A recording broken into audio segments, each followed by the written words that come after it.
Lideramos el camino de la opinión pública y buscamos que la cultura del debate alcance consensos y soluciones a los problemas de nuestro país.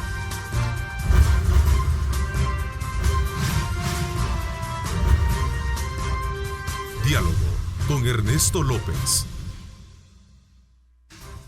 Hola, ¿qué tal? ¿Cómo están? Qué placer enorme saludarles a ustedes. Gracias por sintonizarnos, gracias por estar permanentemente con nuestra señal y muy atentos desde luego a nuestra programación desde muy tempranas horas del día, informándose a través de nuestros noticieros. Y ahora pues vamos al análisis político, económico y social de los temas que desde luego están gravitando en estos rubros. Desde ya pues bienvenidos. Esta mañana en el programa me acompaña doña Ana Sol Gutiérrez, ex delegada estatal de Maryland y una frecuente consultora para este servidor y para este medio en materia de temas de la diáspora. Así es que quiero darle la más cordial bienvenida. Gracias por acompañarnos y tenerla aquí. Y ya no vi Skype. Así es, muchas gracias. Sí, gracias, le agradezco. Gracias, Ana Sol. También me acompaña Juan José García, ex viceministro para salvadoreños en el exterior, también catedrático, sociólogo, experto en el tema de migración. Gracias por acompañarnos, Juan José. Ernesto, muchísimas gracias por la invitación. Un gran saludo a Ana, bienvenida y de nuevo compartiendo este set. Es un honor. Este tema personal y favorito, ¿no? Sí, por supuesto que los manejan muy bien y lo conocen muy bien. Pues con ellos hablaremos precisamente sobre la situación migratoria que hay en los Estados Unidos, lo que está pasando del fenómeno de caravanas migrantes y por supuesto esto lo vamos a enmarcar, este enfoque de conversación en la visita que realizará este fin de semana, creo que el día domingo, Mike Pompeo, secretario de Estado de los Estados Unidos, que tiene previsto una reunión con el presidente Nayib Bukele el próximo domingo acá en nuestro país. Así es que creo que tenemos elementos muy importantes para sumarlos en un análisis, sobre todo también cuando este tema sigue siendo grave. Digo grave en el sentido de que a pesar de todas las situaciones como se están planteando, la gente sigue migrando. Este día, por cierto, uno de los periódicos matutinos dice, sube en 112% la migración de menores rumbo a los Estados Unidos. Ahí creo que está en una de las maderas de los periódicos, es precisamente el periódico El Diario de Hoy. Pero bueno, veamos un poco el análisis en el cual ustedes pueden ubicar este tema, doña Ana. ¿Cómo se ve? ¿Cómo se está tratando esto allá en la capital política en los Estados Unidos?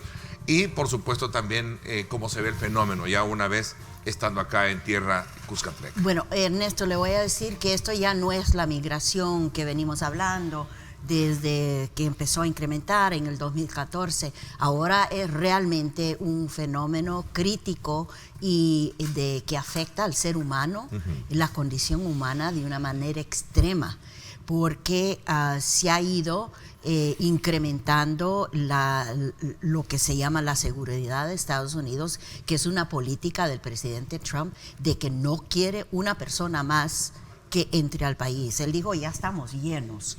Entonces, las medidas que han venido tomando, tanto en la frontera como dentro del país mismo, anunciando redadas en el cual no hay límite a quién puede estar ahí. Realmente, a mi manera de ver, es una crisis que no tiene precedente. Y lo más terrible es que ahora están afectándose no solamente los hombres que siempre han migrado, sino que familias enteras y sobre todo a los niños.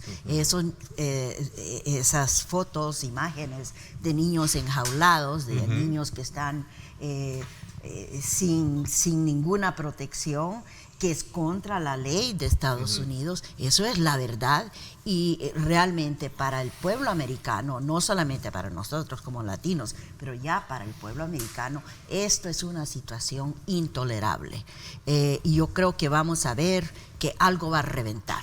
Y ya es tiempo, yo creo que tanto allá como en este país se empiece a hablar de una manera diferente de lo que es la migración. A ver, noviembre de 2020 hay elecciones en los Estados Unidos. Exactamente. Sí. Y creo que el presidente Trump está su mirada puesta ahí, en convencer más al blanco ¿verdad?, sobre este tema que creo que la cual le saca ventaja. Pero ya nos vamos a ir allá. A ver, Juan José, tu análisis un poco para colocarlo en el estatus en el que se encuentra acá en el país, ¿eh? Yo comparto plenamente lo que Ana ha dicho. Realmente este ya no es un flujo migratorio normal, dijéramos, ¿no? Como había venido siendo desde hace 30, 40 años, ¿verdad? Yo creo que estamos llegando a una situación que tarde o temprano, si siguen las cosas como están, va a provocar una crisis no solamente humanitaria, que ya la tenemos en realidad, ¿verdad? Sí, eso iba a hacer hincapié en ello, porque muchos creen que la crisis humanitaria ya la tenemos. Ya está instalada, ¿verdad? Sí. Lo que aparece en los medios que es inaudito, ¿verdad? Han vuelto los secuestros, por ejemplo, masivos de migrantes en México. Han vuelto nuevamente el ferrocarril como medio de transporte, la bestia otra vez, ¿no? Estamos volviendo a ver hechos y fenómenos que no lo habíamos visto en los últimos 5 años, ¿verdad?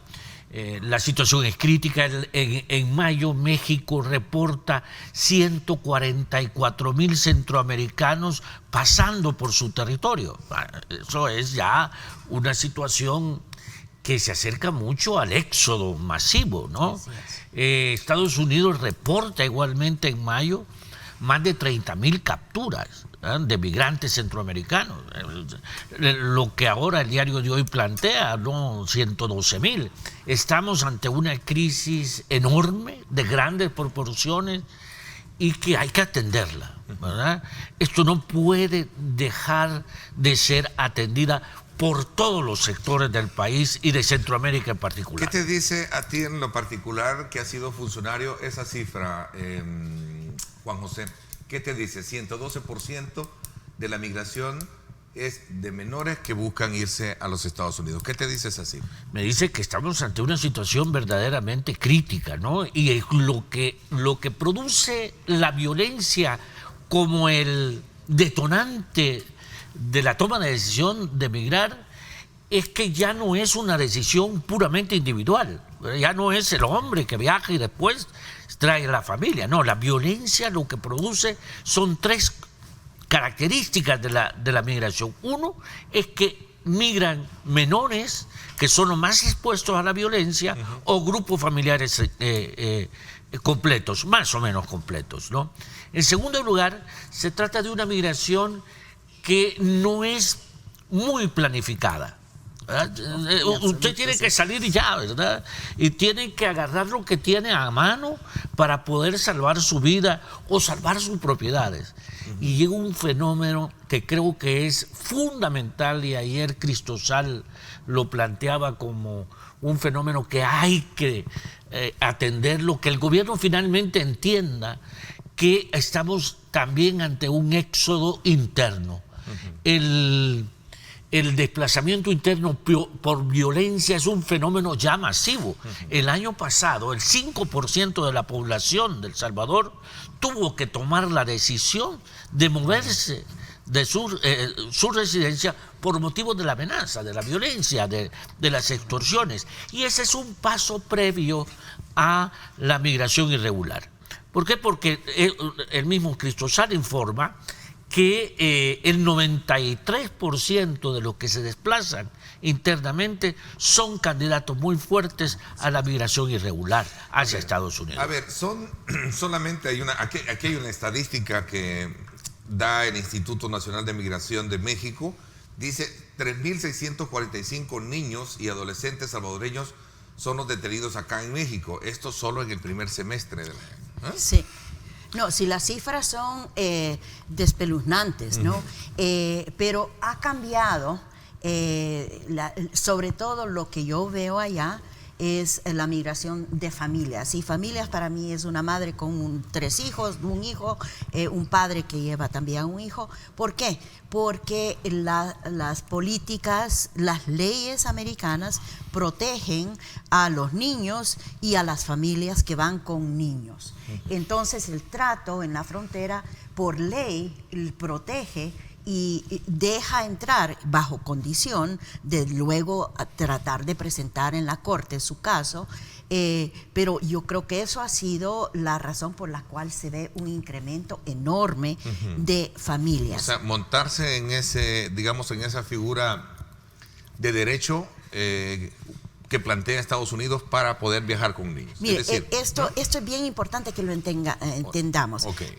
Hubo una decisión de la Corte, se llama el caso Flores, en el cual se hizo una petición en favor de los niños, que no pueden ser detenidos en lugares de detención que es para adultos, que los niños merecen estar protegidos. Y en esa decisión la jueza Flores ha establecido de que no puede quedarse un niño más de 72 horas y que una vez entra acompañado o no acompañado, entra bajo el cargo del Departamento de Salud y la Oficina de Refugiados.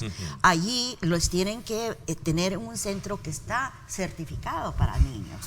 Entonces, hay una manera diferente, legal en Estados Unidos, para procesar a estas familias. Eso es lo que Trump quiere cambiar. Él quiere que se pase una ley en el Congreso para primero que se evite el pedir asilo al llegar al territorio. Con un niño, con un menor. Con cualquier persona. La ley, tanto nacional americana como internacional, es que una persona, sea donde sea, pueda pedir asilo por razones que ellos tienen que presentar, pero no lo presentan en el momento en que llegan ahí. Así es que el proceso de asilo más estas leyes que protegen al niño están creando ese ambiente donde estas grandes cantidades de personas, pero sobre todo Guatemala y Honduras, no tanto El Salvador, están llegando a tocar la puerta. No se están tratando de entrar ellos por otros lados, van y se entregan porque tienen el derecho de solicitar asilo. Eso es lo que Trump quiere ahora y lo está haciendo, y por eso está viniendo Pompeo, porque quiere, ya México está guardando a las personas para que soliciten el asilo dentro de México. Y ahora lo quieren que hacer que Guatemala también sea un país de seguro. Tercer país seguro. Tercer país seguro. Que es totalmente antihumano, porque una persona, hemos visto de que hay muchos en México que están viviendo en sótanos, en condiciones inhumanas, esperando por 3, 4, 6 meses para que les llegue su número. Como le digo, sin trabajo, sin protección, y eso están implementando esto para que no lleguen cerca de Estados Unidos. Aparentemente el tema de la migración es un tema de no acabar. Mire, de no acabarse, no acabar porque no lo queremos tratar. No lo queremos tratar ni allá, ahorita para las elecciones, eso va a ser un tema primordial. Pero acá también. Acá no podemos seguir pensando de que sí va a continuar la gente y sabemos que se van. La situación tanto de los migrantes, pero también de los salvadoreños que viven en Estados Unidos. Acuérdense que somos el tercer número latino más grande en Estados Unidos, los salvadoreños. Primero mexicanos, luego los puertorriqueños y luego salvadoreños.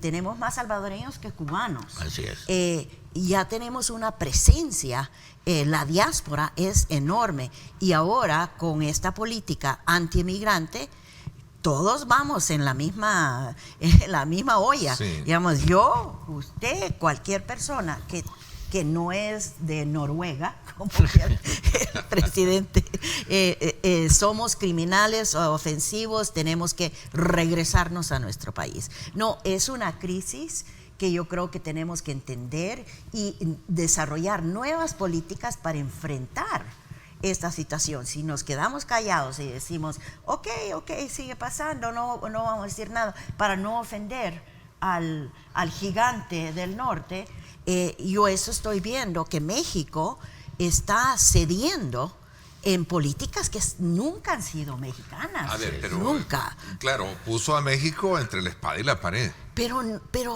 el ser humano es el ser humano. Cuando viene y le dice, bueno, te voy a subir los aranceles, y de esta manera, si no me pones tú la Sí. frontera allá en la zona sur de tu país, te voy a subir los aranceles si no estás haciendo nada. Y comienza digamos, como ese otro muro, ¿verdad? Virtual.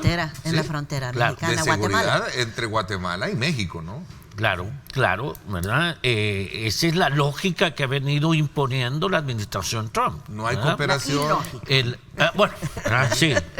Sí. Que me parece inaudito que a veces está por encima de la ley. ¿verdad? Él no puede en este momento negarle a los centroamericanos que llegan a su frontera la espera de su situación de asilo en otro país, porque no hay convenio.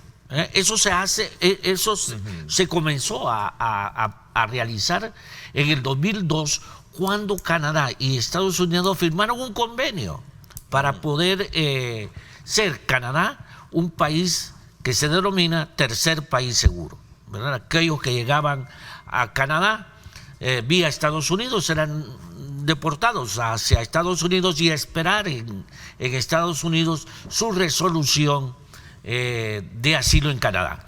Eso significaba su inmediata deportación, por ejemplo, ¿no? Pero eso tiene que hacerse bajo las leyes, ¿no? Y eran poquitos. Eran Pueden poquitos, contar en además. una mano, ahora son Pero ahora números son enormes. miles, ¿verdad? Lo que están esperando en la frontera con México. Yo comparto con lo que ha planteado Ana en señalar de que estos países de Centroamérica están en un lapsus total de la formulación de políticas públicas para atender el fenómeno de la migración. Guatemala está en un proceso electoral, ¿verdad? Ya el presidente Morales sale y hay elecciones, creo yo, dentro de un mes de segunda vuelta para elegir al nuevo gobierno. Ahí la parálisis es total, ¿verdad? Están aprovechando igualmente esta salida del presidente Morales para poner a Guatemala en la situación delicada de un tercer país seguro. Ya han deportado desde Guatemala a 268 centroamericanos. Ya se les olvidó el tema de la corrupción en Guatemala. Ya. El estado Ya. fallido de Guatemala, Exactamente. ahora lo convierte en un estado seguro. Así Sí, es. seguro, Y en seguro. Honduras, Sí, pero Sí, seguro sí, para cuando- seguir para detener el tema migratorio. Exactamente. en Honduras, pues es un estado que colapsa realmente, es un estado colapsado. ¿no? Ahí no hay planteo de políticas de ningún tipo, menos de migración, ¿no? Y el indicador es claro que porque el país está en total colapso, el hondureño es el que más números, los guatemaltecos también, Sí. y las poblaciones indígenas de Claro. Guatemala están pero migrando como la única solución para Para sobrevivir. vivir. Sí, y lo que sucede es que los hondureños viajan en una condición de mayor vulnerabilidad. Así es. Porque no pueden tener los recursos necesarios para pagar un coyote de lujo, y están totalmente desprotegidos, porque en la ruta del migrante no hay una agencia consular fuerte o una red de agencias consulares fuertes de Honduras. Entonces eso lo vuelve más vulnerable, por eso es que los hondureños se idearon esta nueva forma de emigrar, que son las caravanas, ¿no? Que les devolvía el poder de negociar con los estados, que democratizaba la migración porque podían viajar hasta con $200 Y protegidos. ¿verdad? Entonces, yo creo, y El Salvador, pues que no carece de política, ¿verdad? De atender el fenómeno, porque el gobierno es nuevo, pero poco a poco se le va acabando el tiempo al gobierno del presidente Bukele de atender urgentemente esta situación. Sí, no la ha enfrentado hasta ahora. Hasta ahora no hemos visto signos de que haya sido enfrentada de alguna manera consistente, ¿verdad? Que haya una política. De hecho hay ciertas voces a nivel del Congreso nuestro, de la Asamblea Legislativa, que están demandando que se le dé atención al tema, ¿no? Incluso creo que el FMLN ha emitido un comunicado ayer antier, en la que está pidiendo que se le dé la debida atención precisamente a este sector tan vulnerable que es la población migrante, que es la más pobre, que es la más susceptible a tener todos los problemas de carácter económicos y de inseguridad que se vive. Cosa que, un poco poniéndolo en el contexto del debate, otros le dicen, bueno, estos reclaman al gobierno a hacer lo que no pudieron hacer también en su tiempo. Así es, ¿verdad? Sí, ya es hora. Pero ahí entra ya el condimento político, porque Exacto. entonces, mientras entras en ese juego, Sí, y quienes sufren, pasa, ¿no? el Y tiempo quienes pasa. sufren, ¿verdad? Estos 300 salvadoreños que salen todos los días para Estados Unidos como mínimo, ¿verdad? 300 salvadoreños.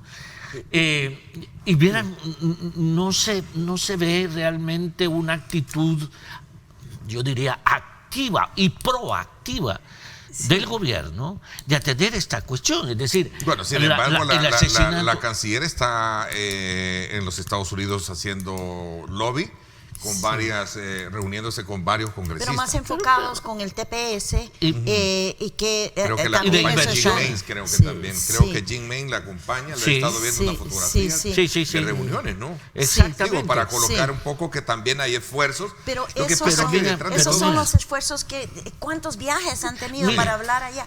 Y mira, Durante mi gestión, Ana, Ajá. fueron por lo menos 6 viajes hacia Estados Unidos. Sí, y sí, nunca sí. pudimos hacer una agenda que nos permitiera conversar con aquellos opositores, Sí. con aquellos sectores políticos que se oponen a la migración. Sí, Siempre nos reuníamos con los amigos, con los congresistas que ya conocemos, que Así son es, sí. aliados nuestros. Pero- y Bueno, la también el efectividad- presidente, tengo acá la noticia, el presidente Nayib Bukele, eso lo dijo el lunes en la noche en la conferencia de prensa que hubo, que va a pedir a los Estados Unidos un trato especial para El Salvador en el tema de migración, debido a que en el país se han puesto en marcha planes con el objetivo de reducir la migración irregular y combatir la delincuencia y el narcotráfico, que es el punto medular que permea. para pero ahí que está nos el muestre- detalle, que no- Ernesto, es que no podemos seguir jugando este juego sin que nosotros tengamos nuestros puntos de partida que no vamos a ceder, porque si vamos a intercambiar que nos den una condición favorable, no hay manera de que nos den una condición favorable. Las leyes son las leyes, especialmente Trump no va a decir, bueno, dejen pasar a los salvadoreños. Olvídese de eso. Tenemos que tener esas políticas mucho más fuertes en que aquí no pasan, ¿no? Yo no voy a ceder de que El Salvador va a ser igual un país de tercera procesamiento, ni de incrementar el castigo al migrante, de que vamos a militarizar nuestras fronteras como lo ha hecho México. Hay condiciones en las cuales nosotros no podemos dejar pasar y tenemos que unirnos internacionalmente, porque Así es. solitos no lo vamos a hacer. Pero mire, Bachelet acaba de ir a ver y ha digamos, expuesto la situación crítica de los migrantes. Aquí no hay voces. Ojalá que Bukele le diga a Pompeo, esto es intolerable. La gente no puede estar en jaulas. Tienen que seguir el proceso que existe. Procesen a las personas. Entran muchas personas a través de esa entrevista que le dan primordialmente si tienen un caso creíble, y eso ya entran entonces a sus parientes. Así es. Todos tienen parientes, tíos, hermanos, donde podrían estar con la protección de seguridad y la posibilidad de estar Hay una cita humanamente, textual, ¿no? que en ese contexto dijo el presidente Bukele, interesante: nosotros hemos hecho el llamado varias veces al gobierno de Estados Unidos que no se nos meta en la buchaca del Triángulo del Norte. Sí, pero bueno, aún el pero- Triángulo Norte no existe, es un tema que se lo ha inventado Estados Unidos. ¿Qué es lo que hace? Nos borra. El Salvador ya no sigue siendo El Salvador. Sí, no, que Guatemala Triángulo del es Norte. un triángulo y somos muy diferentes. Yo Así cada vez que tengo oportunidad Así es. digo, no hablen del Triángulo Norte porque eso es un Va en fomento de la consonancia de lo que está diciendo el presidente Bukele. Así Entonces, es. que no nos metan en ese Sí, es cuchubano. que somos muy Sí, diferentes. muy diferentes, muy ¿no? diferentes, y tenemos la posibilidad de, a través de nuestro proceso democrático, tratar de esto de una manera de altura y Exactamente. correcta, que no, yo no lo veo que eso va a ser un futuro hondureño y guatemalteco a corto plazo. Veamos el Nosotros otro sí. ángulo de la moneda. El presidente Trump acusa a los demócratas, vayámonos un poquito más Ahí está. allá, acusa a los demócratas de ser los responsables de tener esta crisis. Exactamente, y es porque él dice, si ellos votan y cambian las leyes, no, yo soluciono el problema migratorio. Nunca especifica qué está diciendo. Claro. Está hablando de cambiar las leyes de protección, tanto de asilo, como este caso Flores, que protege a los niños, y si él dijera, eso es lo que le estoy pidiendo a los demócratas, entonces sería obvio de que eso no lo pueden aceptar. Claro. Entonces los demócratas, mire, tenemos dos amigos en Estados Unidos. Primero, las cortes. Porque Eso. cada vez que ha tomado un paso Trump para eliminar el Hay cortes TPS, que se la botan. ahora se la van a eliminar esta, ellos no pueden decidir que el asilo se procese Así es. en México y en Guatemala. Eso es ilegal. Y ya hay casos que están en la corte y eso ya en un mes va a haber otro fallo. Pero le importa un bledo al gobierno de Trump, vienen e inventan otra cosa. Esos son unos amigos. Las cortes, sin las cortes, le puedo decir que no tendríamos chance, ni con TPS, ni con DACA, ni con todas las políticas antiemigrantes que están resultando. Los otros, y tenemos que reconocerlo, es el Partido Demócrata en la Cámara de Representantes.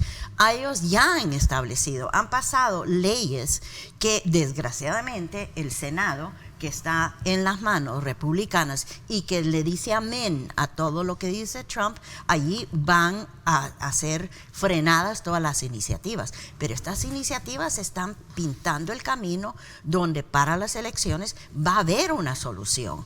Va a haber una solución primero con aceptar la residencia permanente de los 11 millones que tienen años de estar ahí, de empezar a encontrar caminos hacia la residencia permanente.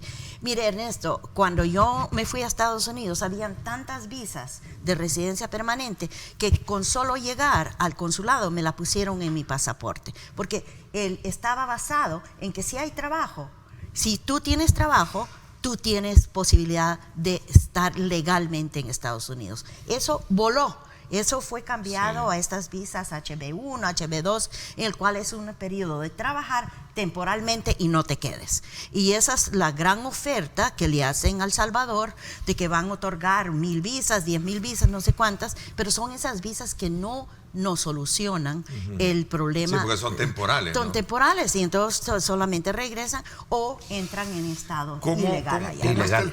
¿Cómo está el tema de las redadas, que es otro de los puntos que es duro, difícil? Vi un video en el que un hondureño estaba siendo asediado en su puerta para que la abriera y ellos llorando adentro. Mire, Ernesto, es una cosa bien dura. Voy a hacer una pausa y regreso okay. un poco para que Perfecto. logremos, digamos, descifrar ese sentimiento de frustración, ¿verdad? De mucho sentimiento, de mucho dolor, el desprendimiento de la familia. ¿Parece? Ya. Gracias por estar con nosotros y esperamos que la canciller obviamente tenga el resultado positivo de estas reuniones que está sosteniendo con varios políticos, funcionarios en los Estados Unidos. Así es que vamos a aprovechar e invitarla también para que nos comente más adelante la canciller Alexandra Hill sobre el resultado de su visita. Nos vamos a la pausa, 6:58. Usted sintoniza Diálogo con Ernesto López. Recuerde, @diálogo21 y @Neto López Radio. Son las dos cuentas en Twitter disponibles para que interactuemos. Comuníquese con nosotros, escríbanos, formule sus comentarios y preguntas para poderle dar lectura con nuestros invitados. Este es el informe del tráfico desde el Megadrón. Gracias a Seguros del Pacífico. Seguros del Pacífico te ofrece full cover y cero deducible en tu seguro de vehículo. Para más información, llama al 2283-0800 o contacte a su asesor de seguros. Vámonos entonces con esta vista aérea hasta el sector del Boulevard Constitución para que usted tome en consideración cómo está el tráfico en esta zona y pueda desplazarse o no, tomar decisiones muy pero muy importantes a esta hora de la mañana. Así está el tráfico. Esta es la calle hacia el Volcán para que usted desde luego pueda ver que tenemos una carga vehicular bastante fuerte, ¿verdad? Esto es producto también de la hora pico en la que siempre se generan estos congestionamientos. Ahí está. Mucho tráfico para conectarse con la calle hacia el volcán, ¿verdad? Para que usted pues tome en consideración estas imágenes. Gracias a nuestro Megadron, gracias a nuestro patrocinador también. Ahí está, preciosa imagen. ¿Cómo está la capital? Este es el informe del tráfico desde el Megadron. Gracias a Seguros del Pacífico. Seguros del Pacífico te ofrece full cover y cero deducible en tu seguro de vehículo.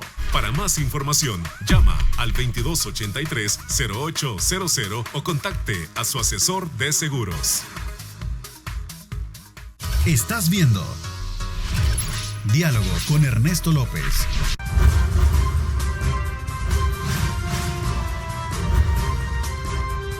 Diálogo con Ernesto López.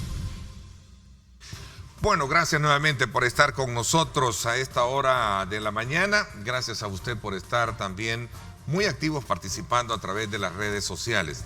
A ver, decía cuál es, digamos, como la lectura que se le puede dar a todo ese tipo de acontecimientos que ahora están sacando a sus personas con estas de sus casas, con órdenes de deportación, con estas famosas redadas, que son verdaderamente cuadros muy, muy tristes, ¿no? Así es. Y les ponía el ejemplo de este hondureño, ¿verdad? Llorando con su esposa, con sus hijos, porque terrible. tienen que entregarse y tienen que Es separarse. terrible. Hay personas que tienen ahí 15, 20 años de estar ahí, que tienen sus casas, sus familias, y que ahorita ICE, que es los que implementan estas redadas, realmente no están distinguiendo sobre un inmigrante que es criminal o alguien que hace 20 años tenía un caso de manejar borracho, digamos, ¿no? Por esa razón puede ser que sencillamente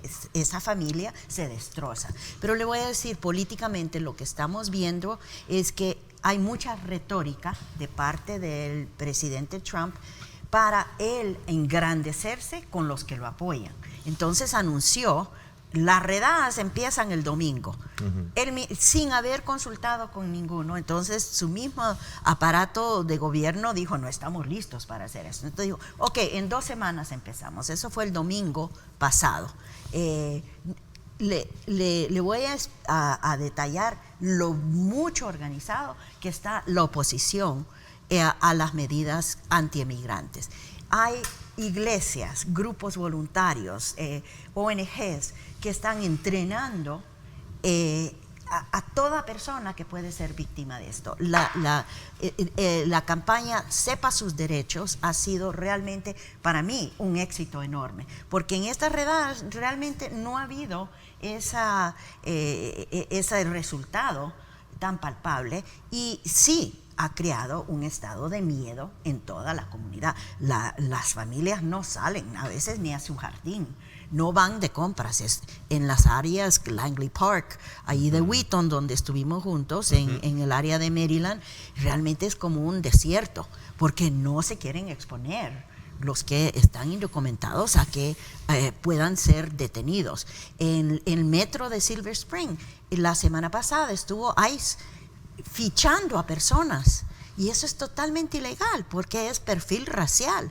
Ellos no tienen ni el nombre ni nada, y sobre todo tienen que tener el papel de la corte diciendo que ellos tienen derechos a detener a alguien. Entonces, conociendo sus derechos, hemos logrado que la comunidad se proteja. No abren la puerta, y hay mucha persona que ya entiende perfectamente que no abra la puerta si no tienen el papel de la corte con su nombre firmado. Y ICE realmente no tiene este tipo de documentación. Están haciendo redadas hacia decir, aquella persona que en ese video, lástima que no quisiera encontrarlo, donde le dice, vamos a votar, vamos a tirar de tu puerta. Entonces, eso no, es ilegal en es primer ilegal, lugar. Y eso es una ventaja para él a la hora de poder hacer el reclamo. Él lo que quiere es que su base, que es totalmente, y lo hemos visto en los últimos 2 o 3 días, es racista, xenofóbica, creen que toda la migración a Estados Unidos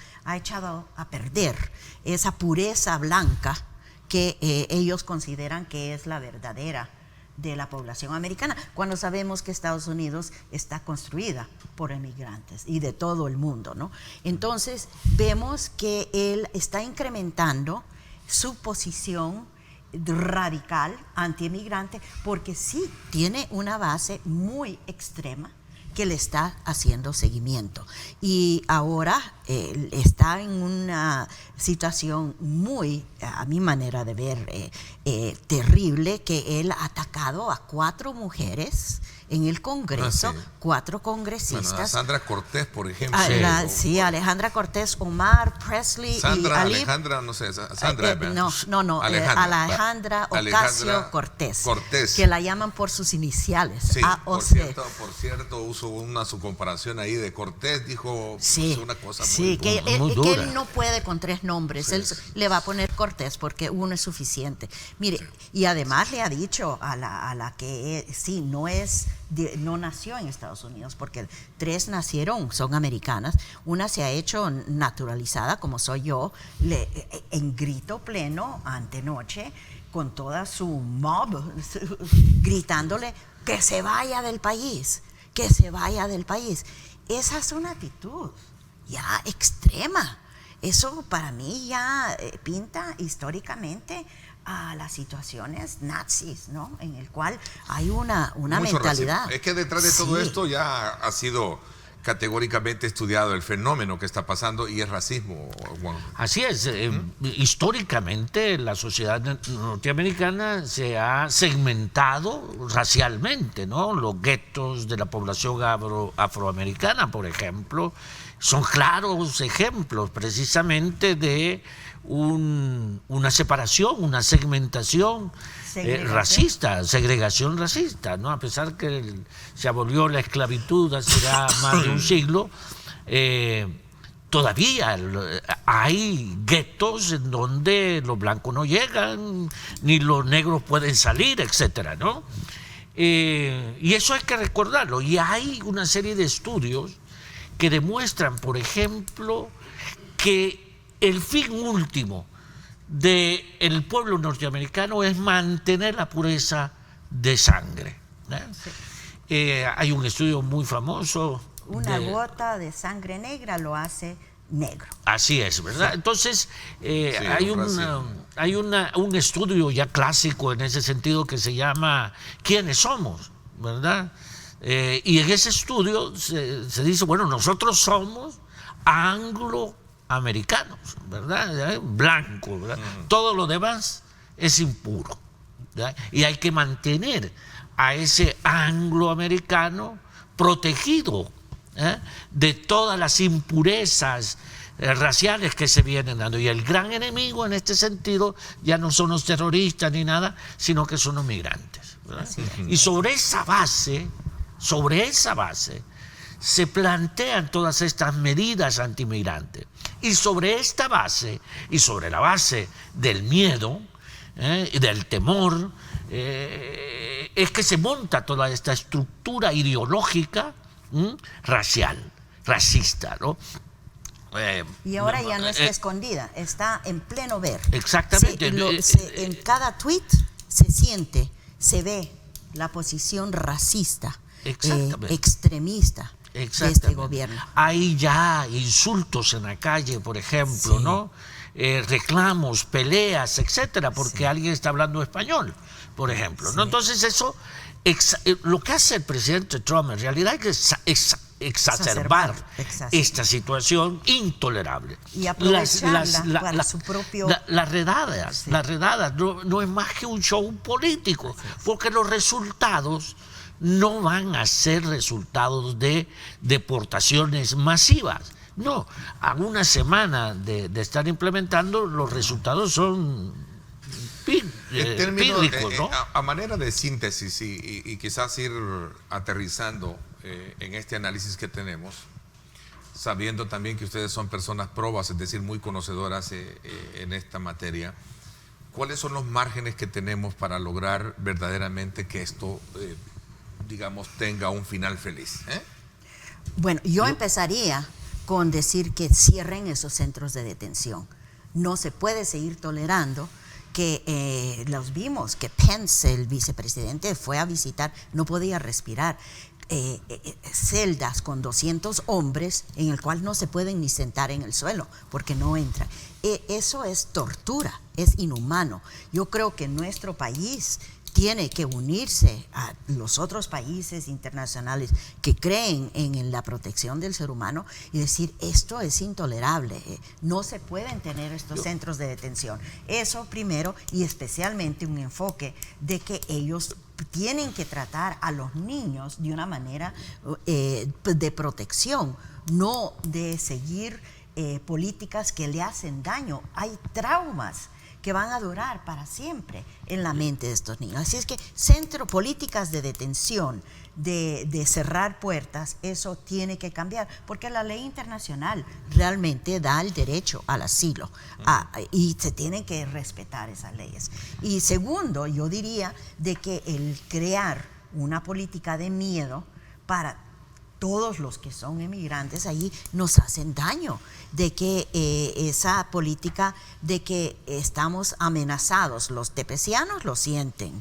¿no? De que su vida va a terminar, porque no hay ninguna camino a una solución. Lo que queremos son soluciones. Y la organización de la diáspora representa digamos, como un eslabón positivo en esa cadena de fuerza de presión que puede tener el gobierno. Le voy a decir y hago esta pregunta porque, Ana, usted ha sido una persona que en su vida política, y lo sigue siendo, creo todavía, está muy de cerca con la...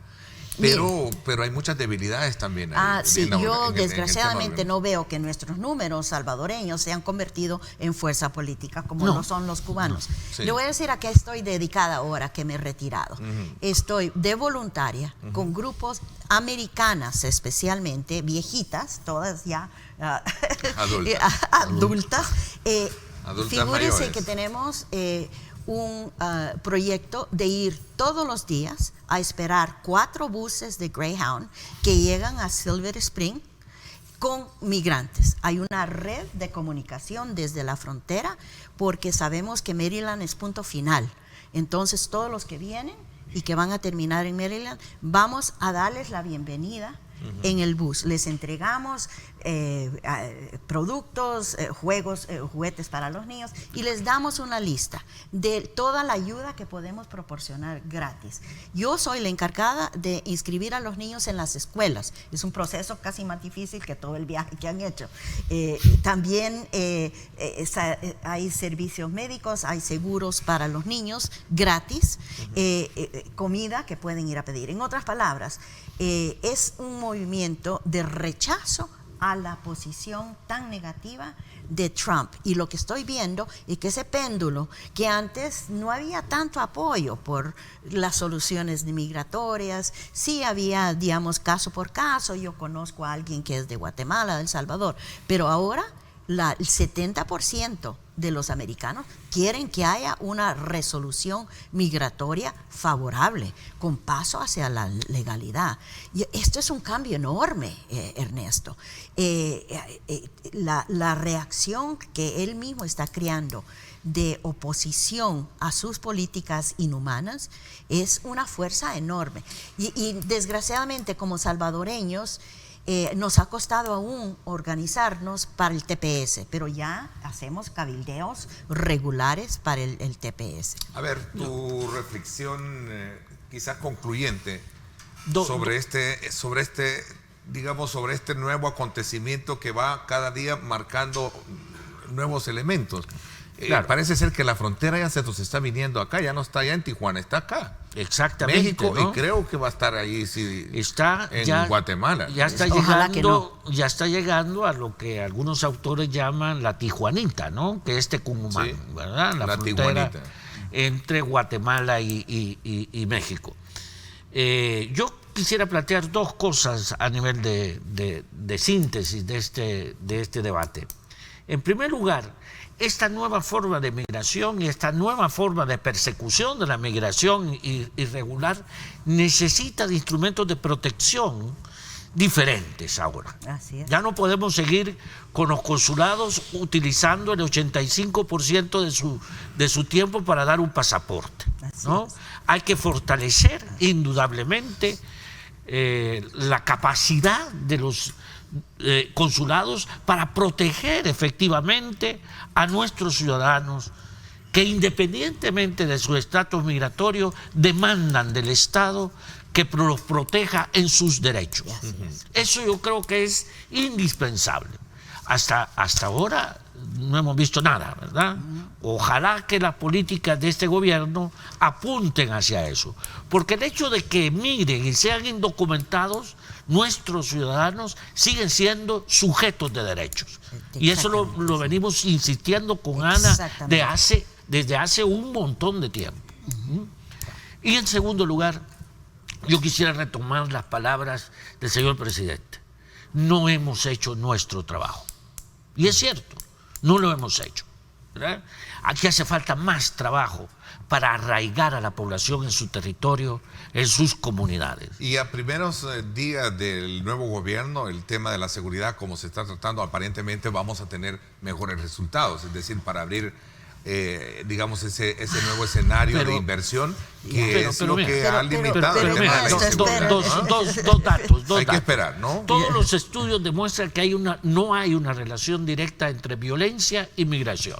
O sea, yo he estado en territorios, Berlín, en Usulután, donde tienen tiempo de no tener un homicidio y es uno de los municipios de mayor expulsión de migración. Es que hay otros factores, usted también, hay la pobreza, la falta de oportunidad. Vea también Nueva Trinidad. Nueva Trinidad en Chalatenango es el municipio que proporcionalmente recibe más retornados, más deportados.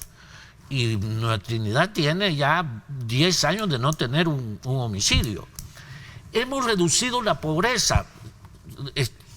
Los datos de Digeste dicen que hemos reducido desde 2014 a la fecha casi 6 puntos en la pobreza. Hemos mejorado el índice de distribución, el índice de Gini, ¿no? También. Y esos datos no han permitido. No es suficiente.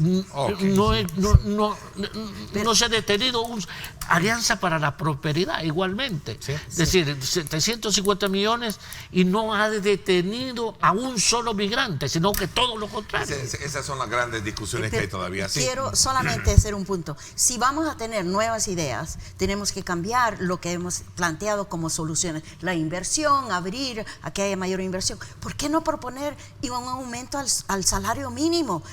El salario mínimo está congelado y todo el mundo está viviendo con no solamente la pobreza del campo, la pobreza de nuestras urbanizaciones. Eso es lo que yo quiero oír, respuestas realmente, mejores condiciones de estabilidad económica para la familia. Pero sobre todo el salario mínimo. De hecho, si se va a revisar por ley, se revisa creo que cada 3 años, cada 2 años creo que se revisa. Pero está $300 y una persona puede trabajar 10 años y solamente le pagan el salario mínimo. No hay el reconocimiento de que haya un incremento. Un dato para reforzar esto. El Instituto Peterson para la Prosperidad sacó un artículo en el mes de mayo donde demuestra que tenemos que crecer a una tasa casi del 6% por 18 años para poder entonces llegar a un punto que permita entender la posibilidad de un descenso de la migración irregular. El tiempo se me fue. Gracias, les agradezco, doña Ana Sol. Gracias Gracias, darnos Ernesto. la oportunidad de tenerla ahora acá en nuestro y set, seguiré ¿verdad? como el canario contando lo que está pasando en la mina. Gracias. Ya sea vía Skype desde Maryland, ¿verdad? Sí, así es. Y también a ti, Juan José, como consultor en el tema migratorio. Gracias también como académico de darnos tu lectura de lo que está pasando frente a este fenómeno. Me voy a la pausa. Cuando regresemos, a propósito de mejoras condiciones de inversión, de fomento a la productividad, de tema de salario, etcétera, vamos a conversar con los exportadores. Me acompaña el presidente de Coexport, Marvin Aguilar, y también su directora, Silvia Cuellar, para hablar de estos y otros temas.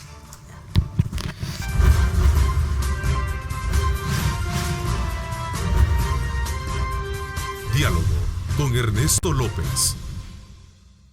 Estás viendo Diálogo con Ernesto López.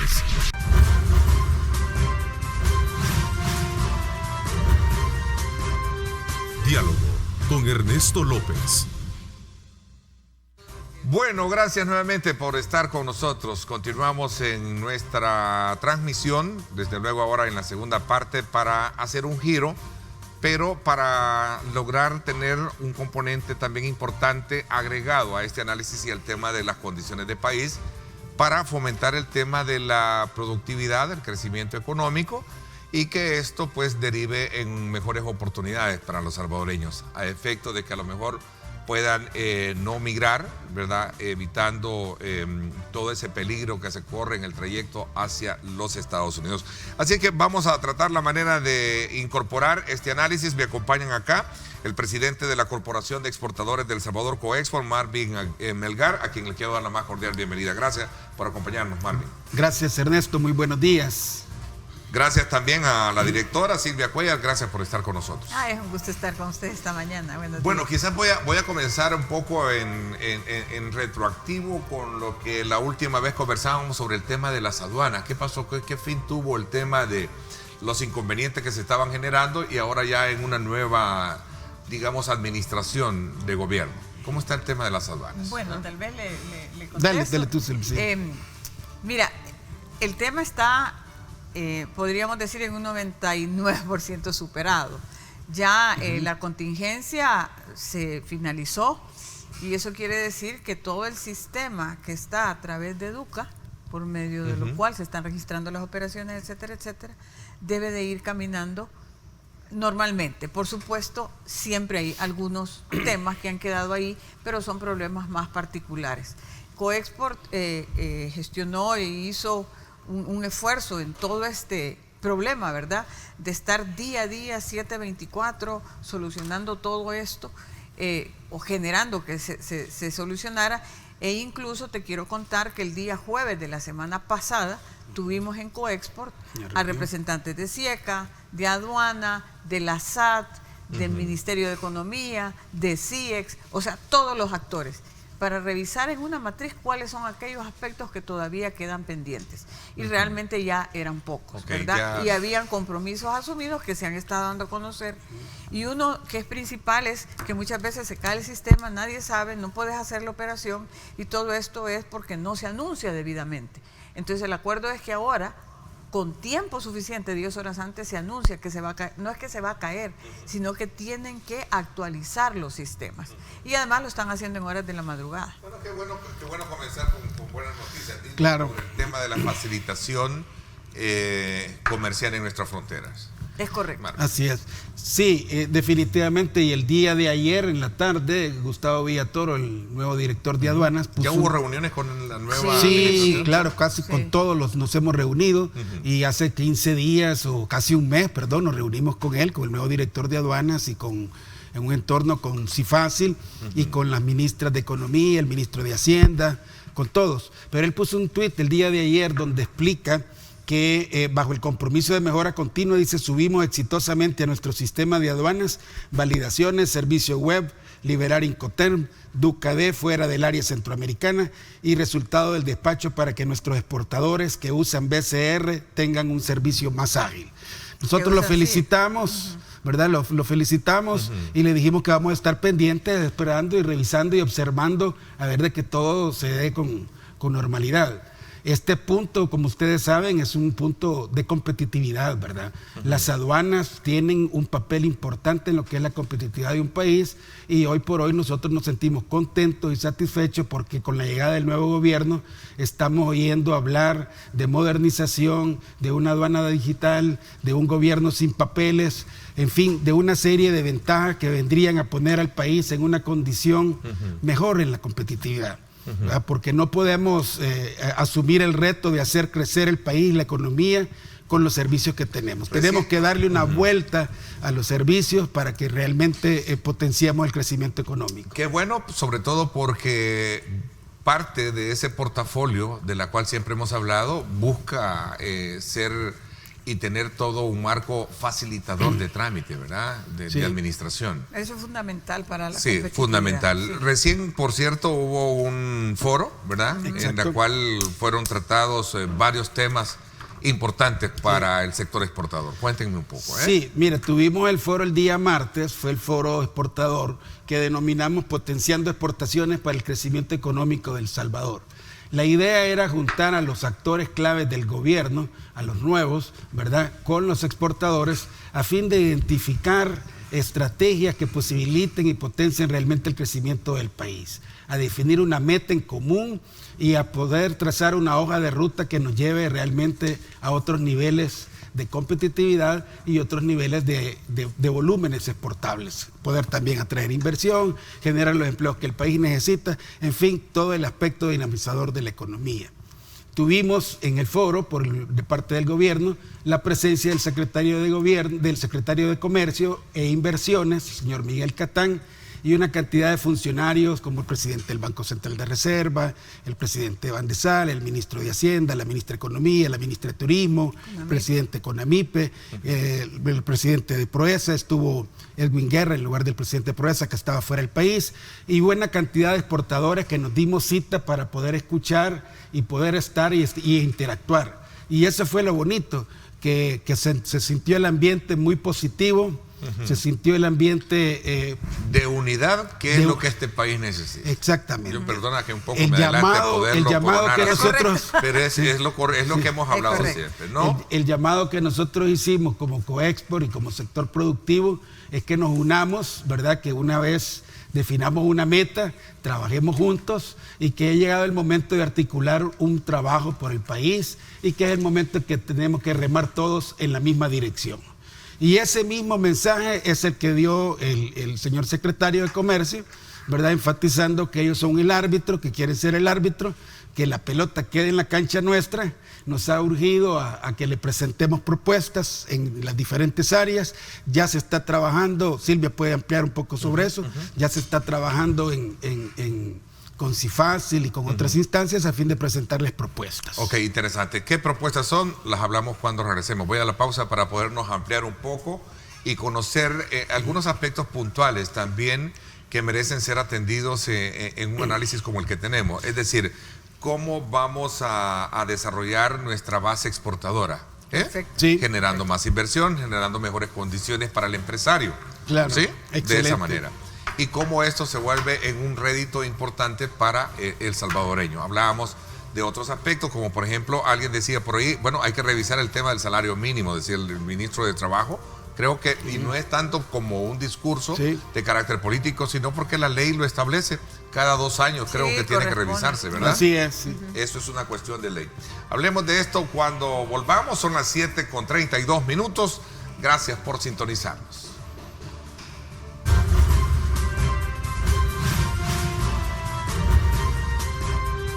Diálogo con Ernesto López. Estás viendo Diálogo con Ernesto López.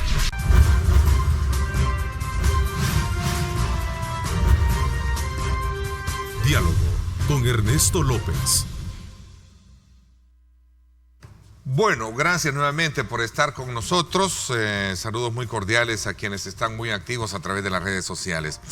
A ver, quizás voy a comenzar con esto.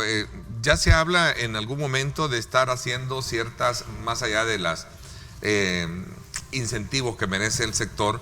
¿Cuáles fueron esas, digamos, piezas importantes o ideas que merecen ser atendidas por el nuevo gobierno para potencializar la base exportadora en nuestro país? Y ya vamos a tratar los otros temas que también son subyacentes a esto. Pues déjame decirte que Coexport ha venido trabajando en esto ya, incluso antes de las elecciones, por supuesto, ante un nuevo gobierno. Hicimos un foro también el año pasado en donde establecimos como las bases. Levantamos información de aspectos claves del sector exportador y lo definimos en una presentación que hicimos el día de ayer.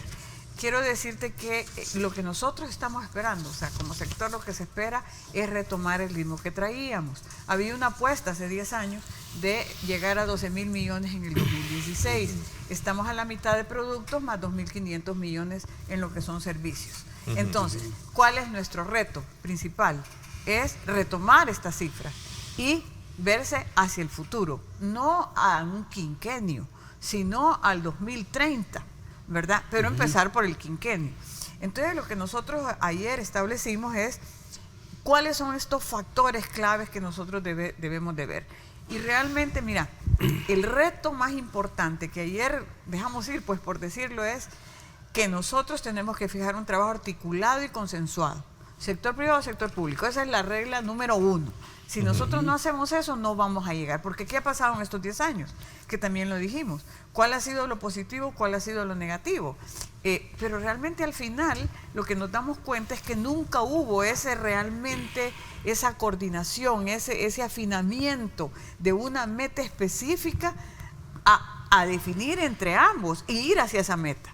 Entonces, ese es el desafío, y lo que escuchamos nosotros de todos, porque fue de todos, es sí vamos a trabajar con el sector privado, con el sector productivo. Sí reconocemos que el sector productivo es el que produce y que el sector oficial es el que tiene que facilitar esto. ¿Y cuáles son las metas? Y nosotros todavía en la presentación, cuando le estaba haciendo, le habíamos puesto de título, nos atrevemos a lo siguiente, mira, en este quinquenio llegar a los 12,000 millones.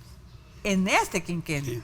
Estamos hablando de duplicar en 5 años, 12,000 millones de dólares. Bueno, 15% de incremento en productos y servicios. ¿En cuánto estamos ahora? En negativo, ¿verdad? O sea, y estamos hablando de crecer en un 15%. Sí. 15% más de turistas que visiten El Salvador, porque también tenemos que apostar a servicios, no solo a productos, ¿verdad? Generar 100,000 empleos. 100,000 empleos. Es que te estoy hablando de metas que son atrevidas, ¿verdad? Aumentar la participación del PIB al 30%. Pero factibles. Nosotros consideramos que si trabajamos, como dije, los dos de la mano, articulados, lo podemos lograr. Es la única manera. De lo contrario, vamos a ir otra vez lo mismo. ¿Qué necesitan ustedes los exportadores? Entonces, también hablamos de esos aspectos y son el tema de financiamiento, porque yo te voy a hablar en general, pero después podemos hablar en específico. El tema de financiamiento, el tema de infraestructura, logística y transporte, el tema de cultura exportadora, el tema del aprovechamiento de la administración y la administración adecuada de los tratados de libre comercio, inteligencia comercial y promoción, y definitivamente cómo generar todos estos elementos que nos den competitividad para hacer una oferta exportable robusta. Y además, la facilitación.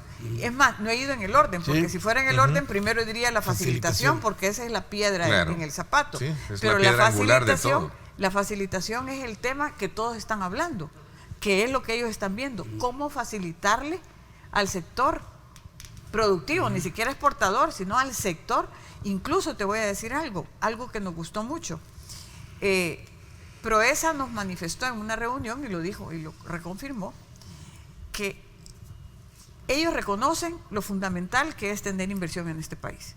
Sin inversión no vamos a crecer, definitivamente. Y nosotros siempre lo hemos dicho. Necesitamos invertir, ¿por qué? Porque El Salvador no tiene materias primas, no tiene muchas cosas que necesitamos que vengan inversiones para generar más exportaciones. ¿Y qué dijeron ellos? Nos hemos dado cuenta que hay mucha inversión parada, que ya está en curso, está para, me suelto y solo hay ciertos aspectos que me tienen que ayudar o que desentrampar, qué sé yo, para salir adelante. Entonces, y también lo dijo Conamipe, que ese era un tema fundamental. Ver todos esos proyectos que están en curso, ayudarles a ellos este año para que el otro año ya nos proyectemos con nuevas inversiones. Pero desentemprar esto es hablar de bastante. Claro. Si estamos apostándole 12,000 millones de exportaciones, ¿cuánto le estaremos? Lo que dije, ¿verdad? 500 millones en inversiones. Claro. ¿Cómo y cuál es la expectativa? Porque voy a correr un poco en el tiempo, Marvin. ¿Cuál es la expectativa de ustedes frente a las acciones del gobierno que buscan reducir el tema de la inseguridad, que es punto fundamental, el tema de las extorsiones y esto, que es un punto fundamental que golpea sectores como los de ustedes económicamente? definitivamente el tema de seguridad impacta la competitividad, ¿verdad? Porque son costos extras que están escondidos ahí y al final todos se pagan y eso nos hace menos competitivos. Así que vemos realmente con muy buenos ojos todas las acciones que este gobierno está tomando por mejorar el tema de la seguridad para el bien de todos. Y cuando digo lo vemos bien, no me refiero únicamente al sector productivo, que obviamente lo ve bien, sino que creo que todos los sectores en la población en general lo están viendo muy positivo, que se tome el tema de la seguridad de frente y que se quiera combatir y que se quiera eliminar las extorsiones y todo eso que nos afecta en la vida diaria como debería de ser, ¿verdad? Dentro de un tema adicional de la ecuación que estaba explicando Silvia, de lo que el país necesita para el crecimiento económico, Silvia tocó bien el primero, como el tema del financiamiento. Y sobre ese tema de financiamiento en particular, en el Congreso, en el foro que tuvimos, se tocó la idea con el Banco de Desarrollo, que uno de los factores claves para que los países crezcan es contar con financiamientos concesionales, dijéramos, o sea, en este caso de banca de desarrollo, pero con tasas de banca de desarrollo. El presidente Van de Sal ante eso dijo estar de acuerdo, que es así, pero que tiene algunas limitantes legales de formación y que va a trabajar reformas y las va a llevar a la Asamblea Legislativa para que realmente a la banca de desarrollo se le pueda dar la facilidad o la oportunidad de proveerle a las empresas créditos de banca de desarrollo. Y eso así va a ser para líneas de bienes de capital, para que se puedan poner fábricas, se puedan poner talleres, se pueda poner de todo lo que se pueda poner dentro de la creatividad del empresariado salvadoreño y poder optar a esas líneas de financiamiento de exportaciones. Esa línea de financiamiento es totalmente transversal en la parte de las exportaciones porque además acompaña la conquista de los mercados. Cuando se va a exportar a un país, también se le llevan las líneas de crédito para la exportación de productos. Entonces, todo eso es parte de la ecuación con la que hemos estado trabajando en el foro y ojalá que esas ideas les podamos dar seguimiento y podamos armar como una hoja de ruta para después aterrizar ya en una meta concreta en la que todos estemos y como de acuerdo. dice bien, y como bien dice el curso, ¿verdad? Lo importante es convertir cualquier amenaza en una oportunidad. No, y fíjate que también debo de sumar algo que me impactó y realmente positivamente. En el periodo pasado hablar de incentivos era prohibido. O sea, no podíamos hablar de eso. Si ustedes se recuerdan, hace como 10, 12 años, no, hace como 10 años, se eliminó el único incentivo que tenía el sector exportador bajo la ley de reactivación de las exportaciones. Era un incentivo del 6% que representaba alrededor de 24 millones. Cuando ese incentivo se elimina, el acuerdo que se hizo con la Asamblea Legislativa, porque fue por medio de la Asamblea Legislativa, y se propone una nueva ley, que es la que está vigente, la Ley de Fomento Productivo, y se dice, esos 24 millones que supuestamente le estaban haciendo cosquillas a la OMC, pero después nos dimos cuenta que no había nada. No era así el tema, pero bueno, igual se elimina. Entonces, la propuesta de nosotros fue, tomen esos 24 millones que ya están definidos para apoyar al sector y que estaban siendo bien utilizados para el crecimiento, que dicho sea de paso, varias empresas se fueron porque en el tema de inversión.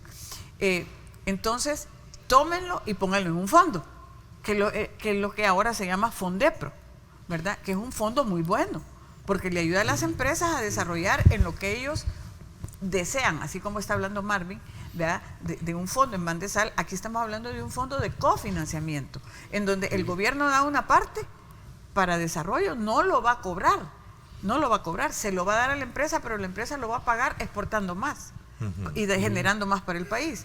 Entonces, esa fue la propuesta, esos 24 millones que queden en un fondo. Y así estuvimos hablando por 2 años después, pero el fondo nunca se le dieron los 24 millones, se le dieron alrededor de 3, 4 millones y de ahí venía con otro. Entonces fue muy limitado. Había otro fondo que se llamaba el FONDIC, que también lo propusimos, que es un fondo para el desarrollo de la industria, tampoco se dio. Entonces hoy venimos y lo retomamos y le hacen la pregunta al ministro de Hacienda, se le hicieron.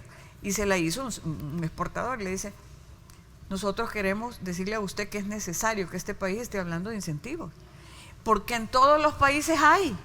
O sea, no estamos hablando de algo que no. Somos la excepción. Excepción, y todos los países los tienen de una forma Lo que pasa es que cuando entra al debate político, es mala palabra. Ya es mala palabra, porque pero muchos creen que eso es parte de un beneficio. Como que uno se lo va a meter en la bolsa. Pero nos encantó escuchar de palabras del ministro de Hacienda, dijo, lo podemos considerar. Nos podemos sentar a hablarlo, ver cómo lo podemos establecer, y ahí se habló de este fondo, ahí se hablaron otras ideas. Claro. Lo que te quiero decir es que tener ese positivismo es para oír, es para nosotros música al oído, ¿verdad? Claro. Es lo que el sector quiere. Si lo que el sector quiere es ayuda para salir adelante y llegar a esas metas que te estoy hablando, no estamos hablando de 5 centavos. Claro. ¿Sabes qué dijo el secretario de Comercio e Inversión al final? Dijo, no le apostemos a 12 mil millones, apostémosle a 25 mil millones. Sí. Claro. Sí. Imagínate. Hay una fórmula muy buena. Hay una fórmula, digamos, matemática, pero importante, de que nunca le apuestes al 10.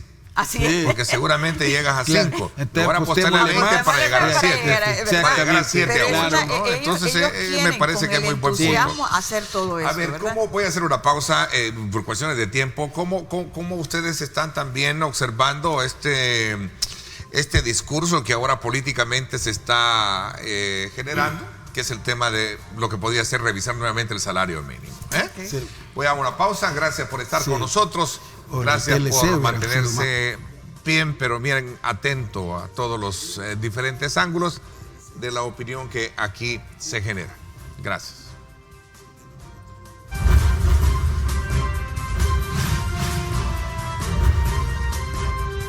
Diálogo con Ernesto López.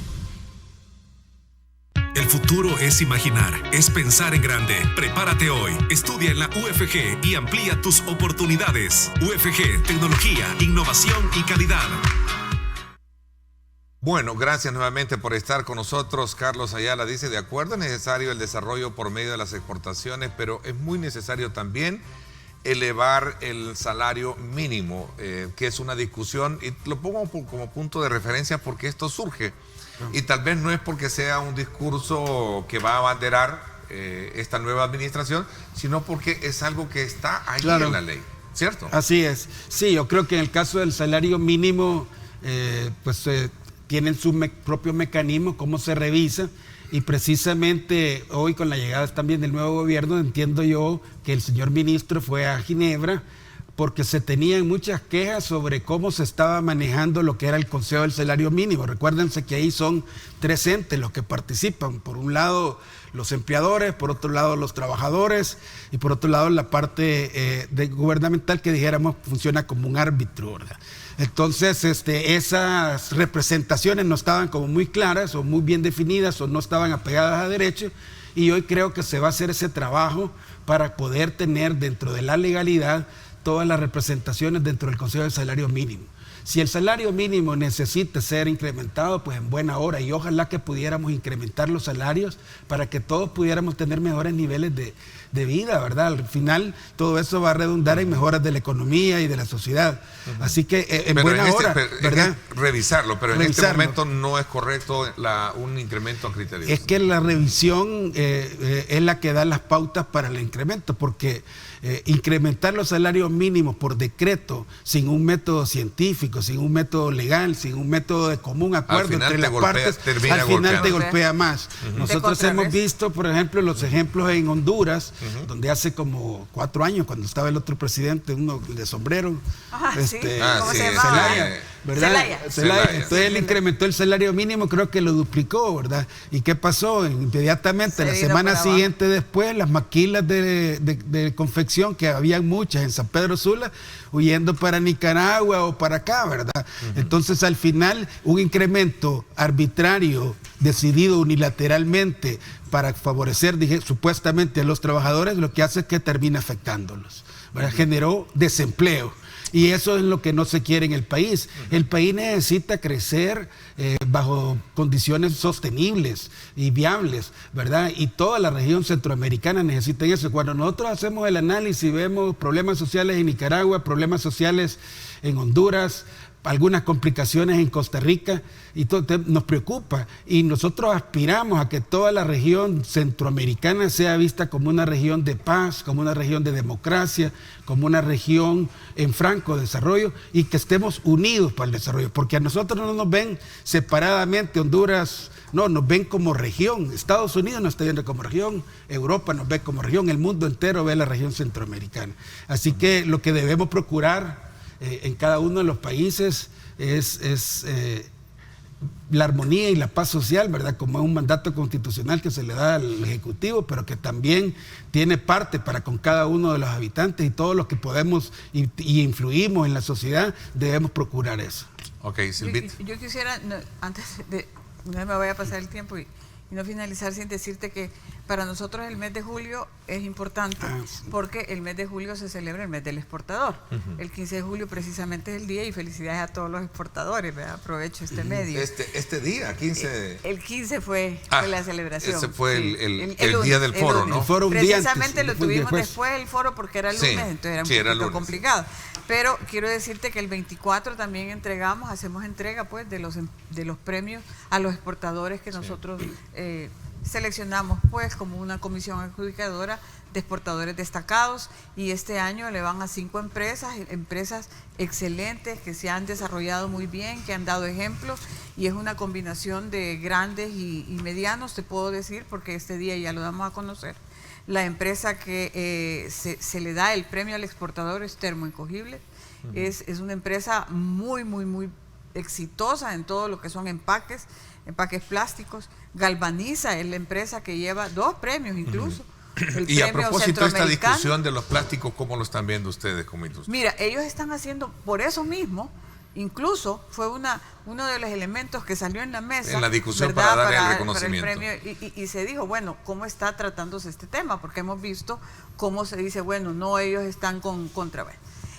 Pero no, fíjate que ellos están haciendo mucho esfuerzo precisamente al revés, para ser sostenibles y para mitigar el tema del medio ambiente. Ellos quieren mostrar la otra cara de la cual no se habla hoy en día. Eso me quiere decir, ¿sí? Exactamente. Pero ustedes como gremial, ¿cómo observan este discurso que se está llevando a cabo en la Asamblea Legislativa? Sí, se tiene que tener cuidado en todo esto, pues. Pero si tú por el otro lado tenés una empresa, y no solo es una empresa, es un responsable sector ambientalmente hablando. Ajá, exactamente. Entonces hay que darle el beneficio, pues. Hay que sacarlo No es así adelante, como se está vendiendo esta idea de la educación para la basura, el tema de que se prohíba el uso de plásticos en bolsas. No, es que hay que educar para bien usarlo, es lo que quiero decir. No para tener desperdicios ni nada de eso. ¿Cómo se puede?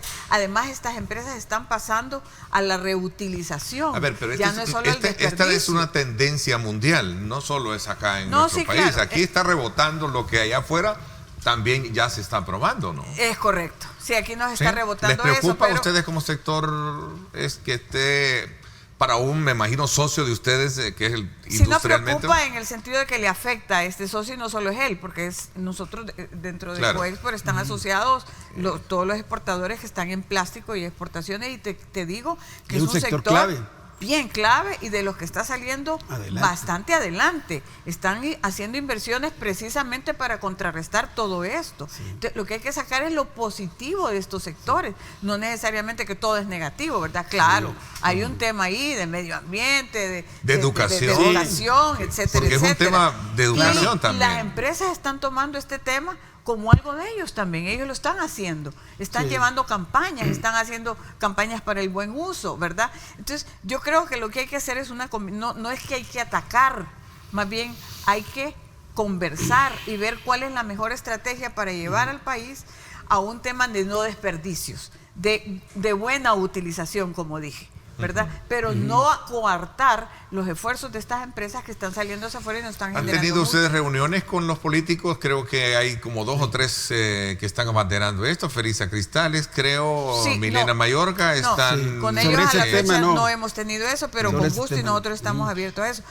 Me gustaría terminar porque ¿quiénes más es la reciben empresa, el Galvaniza, que es... Galvaniza, todos lo conocemos, ¿verdad?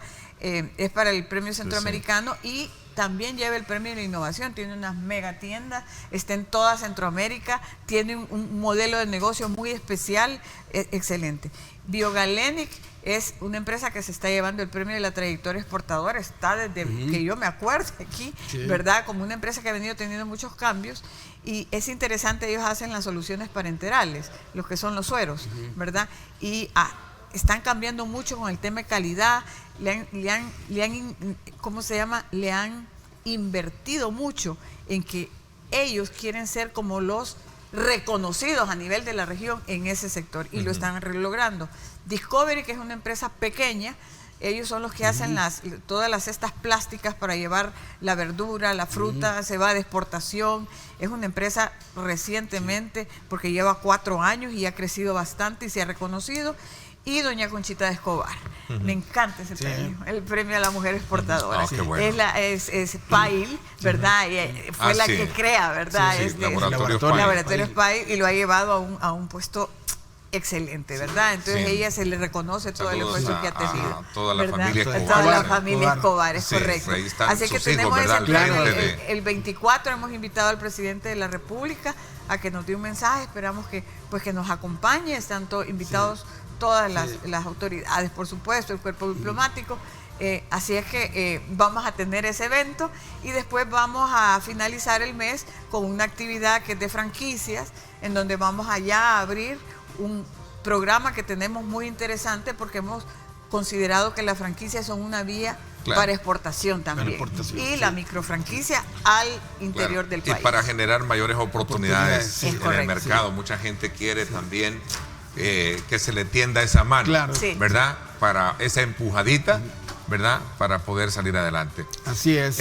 Marvin, gracias como siempre, es un gusto compartir con ustedes. También Silvia, Gracias, esta Ernesto. proyección de fortalecimiento de la base exportadora en nuestro país, que es como la fotografía de cómo está la economía en el país, ¿verdad? Sí. Porque si estamos exportando bien, si vamos bien, creo que eso demuestra que la economía va por buen camino. Sí, así es. Pues los ¿verdad? datos de la economía ahí están de que vamos un poquito abajo en relación al año anterior, pero la tendencia es es que hay una reversión, ¿verdad? De marzo a abril, de abril a mayo y de mayo a junio ha ido revirtiéndose. Y nuevamente, ¿verdad? Felicidades a estas personas. Sí, gracias. Empresas, y tal vez me das ¿sí? tal vez solo enfatizar que esto de los premios pues es un reconocimiento que parte de Coexport se hace a la actividad exportadora, a los esfuerzos. Es el único premio institucionalizado ya por muchos años, 46 años que venimos entregando los premios, y que constituyen, como le digo yo, un reconocimiento, como decimos en Coexport, un reconocimiento a los esfuerzos, a la permanencia de la actividad, y es un estímulo para que sigamos como país, haciendo país, ¿verdad?, desde las exportaciones. Gracias, les agradezco. Por mi parte, esto es todo por hoy. Pásenla bien y, como siempre, recuerden lo más importante: amar a Dios sobre todas las cosas.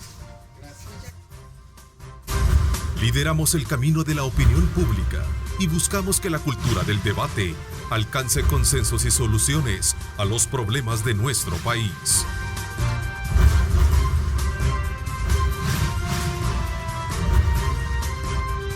Diálogo con Ernesto López.